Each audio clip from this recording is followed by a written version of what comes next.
1. இவைகளுக்கு பின்பு பூமியின் 4 திசைகளிலும் 4 தூதர்கள் நின்று, பூமியின் மேலாவது சமுத்திரத்தின் மேலாவது ஒரு மரத்தின் மேலாவது காற்று அடியாதபடிக்கு பூமியின் 4 காற்றுகளையும் பிடித்திருக்கக் கண்டேன். 2. ஜீவனுள்ள தேவனுடைய முத்திரைக்கோலையுடைய வேறொரு தூதன் சூரியன் உதிக்குந்திசையிலிருந்து ஏறிவரக் கண்டேன். அவன் பூமியையும் சமுத்திரத்தையும் சேதப்படுத்துகிறதற்கு அதிகாரம் பெற்ற அந்த 4 தூதரையும் நோக்கி, 3. நாம் நமது தேவனுடைய ஊழியக்காரரின் நெற்றிகளில் முத்திரை போட்டு தீருமளவும் பூமியையும் சமுத்திரத்தையும் மரங்களையும் சேதப்படுத்தாதிருங்கள் என்று மகா சத்தமிட்டு கூப்பிட்டான். 4. முத்திரை போடப்பட்டவர்களின் தொகையைச் சொல்லக் கேட்டேன். இஸ்ரவேல் புத்திரருடைய சகல கோத்திரங்களிலும் முத்திரை போடப்பட்டவர்கள் 1,44,000 பேர். 5. யூதா கோத்திரத்தில் முத்திரை போடப்பட்டவர்கள் 12,000. ரூபன் கோத்திரத்தில் முத்திரை போடப்பட்டவர்கள் 12,000. காத் கோத்திரத்தில் முத்திரை போடப்பட்டவர்கள் 12,000. 6. ஆசேர் கோத்திரத்தில் முத்திரை போடப்பட்டவர்கள் 12,000. நப்தலி கோத்திரத்தில் முத்திரை போடப்பட்டவர்கள் 12,000. மனாசே கோத்திரத்தில் முத்திரை போடப்பட்டவர்கள் 12,000. 7. சிமியோன் கோத்திரத்தில் முத்திரை போடப்பட்டவர்கள் 12,000.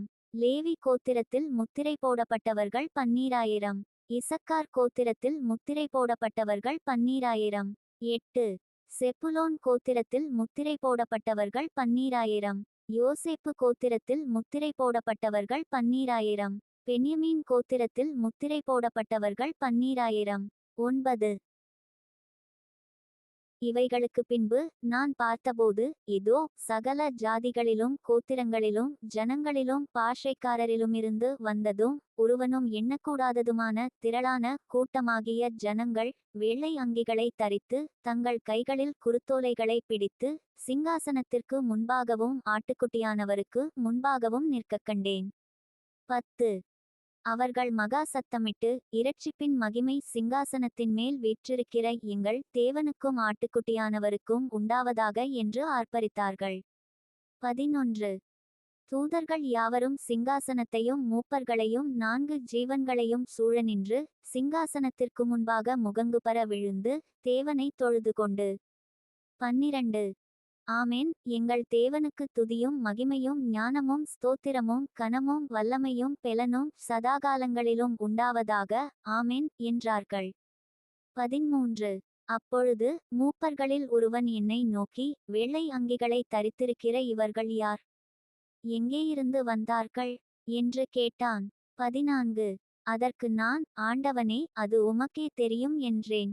அப்பொழுது அவன், இவர்கள் மிகுந்த உபத்திரவத்திலிருந்து வந்தவர்கள். இவர்கள் தங்கள் அங்கிகளை ஆட்டுக்குட்டியானவருடைய இரத்தத்திலே தோய்த்து வெளுத்தவர்கள். 15. ஆனபடியால் இவர்கள் தேவனுடைய சிங்காசனத்திற்கு முன்பாக இருந்து இரவும் பகலும் அவருடைய ஆலயத்திலே அவரை சேவிக்கிறார்கள். சிங்காசனத்தின் மேல் வீற்றிருக்கிறவர் இவர்களுக்குள்ளே வாசமாயிருப்பார். 16. இவர்கள் இனி பசியடைவதுமில்லை, இனி தாகமடைவதுமில்லை, வேலாவது உஷ்ணமாவது இவர்கள் மேல் படுவதுமில்லை. 17. சிங்காசனத்தின் மத்தியிலிருக்கிற ஆட்டுக்குட்டியானவரே இவர்களை மேய்த்து இவர்களை ஜீவத்தண்ணீருள்ள ஊற்றுகளண்டைக்கு நடத்துவார். தேவன்தாமே இவர்களுடைய கண்ணீர் யாவையும் துடைப்பார் என்றான்.